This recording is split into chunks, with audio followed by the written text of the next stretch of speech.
Bonjour à tous et bienvenue sur cette vidéo que je voulais vous partager sur une notion que j'avais dit que je le ferais sur cette page professionnelle. C'est la notion de gestion du stress. Euh, on m'a demandé du coup de faire une petite vidéo sur cette notion-là et du coup pour répondre au maximum de personnes qui me posent des questions sur cette page, je tenais à faire cette vidéo. Déjà, la notion de stress, le problème c'est que c'est pas que tu stresses en réalité, c'est que tu as appris que en fait le stress c'était un problème. Tu as appris ça en fait dans ton éducation et on a appris que le stress c'était un problème. Et c'est pas tant le fait que tu stresses, c'est qu'au moment où tu stresses, ton discours, tu vas te dire oh putain je stresse, oh mais purée je vais pas y arriver, je stresse. Ce qui va se passer, c'est que du coup, tu vas te poser des questions.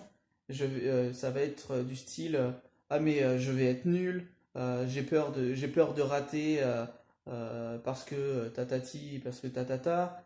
Et en fait, à la base, le stress, c'est juste c'est juste physiologique. C'est par exemple, ça va être un mal de ventre, ça va être les mains moites, ça va être des tremblements, la vision qui va peut-être se rétrécir. Ça va être ces choses-là. Et ça va être juste physiologique à la base, le stress. Et, euh, et nous le voyons en général comme quelque chose de plutôt négatif. Et, euh, et, mais c'est juste physique.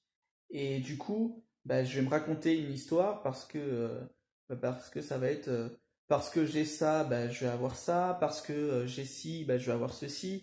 Et c'est juste des histoires qu'on va se raconter. Et, euh, et du coup, euh, c'est chouette parce que du coup, vous faites de la visualisation, mais ça va être de la visualisation à l'envers.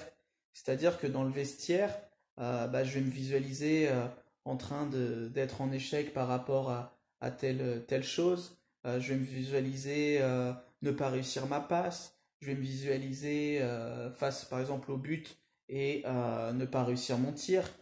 Toutes ces choses-là. Et on, on a pris conscience, on a été éduqué comme quoi l'inconfort c'est mal et le confort c'est bien. Or, le stress c'est juste une information qui va te dire en fait, là il y a telle information, là tu stresses et le problème ça va être après lorsqu'on va avoir notre discours interne qui va être plutôt négatif à se poser des questions, à tout ça.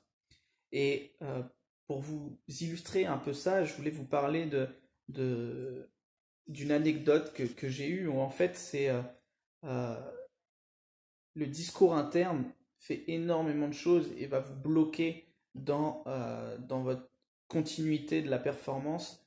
Et par exemple, j'étais en train de courir comme beaucoup de fois et en fait j'étais en train de faire mes lacets, donc je m'étais arrêté pour le coup et je vois quelqu'un qui passe, qui me double, et en me relevant, je me dis, ah bah je vais le rattraper, parce que j'aime bien me lancer des défis, et je me dis, bah, je vais le rattraper, et je vais me lancer ce défi-là.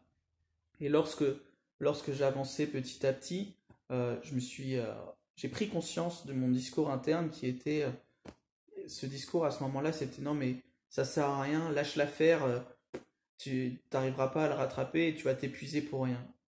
Et en fait, j'ai pris conscience de ce schéma de pensée et je me suis dit, mais si j'écoutais réellement en fait ce discours interne, j'aurais lâché l'affaire et j'aurais pas pu rattraper la personne qui m'a doublé. Donc j'ai changé ce discours et je me suis dit, non mais mon défi c'est de le rattraper, j'y vais et je l'ai changé positivement en me disant, mais si vas-y, tu peux y arriver, tu vas le faire, tu es capable de le faire. Et de là, du coup, ça m'a donné un peu un second souffle et j'ai réussi à le rattraper. Et en fait, si j'avais vraiment écouté mon schéma de pensée, je me serais arrêté et j'aurais pas été au bout des choses. Donc beaucoup de gens, en fait, ils vont juste écouter leurs histoires internes et se bloquer par rapport à ça parce que on nous a appris que, par exemple, le stress, c'était quelque chose de négatif. Enfin, c'est juste une information que votre corps vous envoie. Donc voilà. Donc pour gérer ça, c'est changer votre schéma de pensée et essayer de comprendre euh, le discours que vous avez et adaptez-le de point de vue positif. Donc voilà, je voulais juste vous donner cette petite clé et puis je vous dis à bientôt pour une prochaine vidéo. Ciao!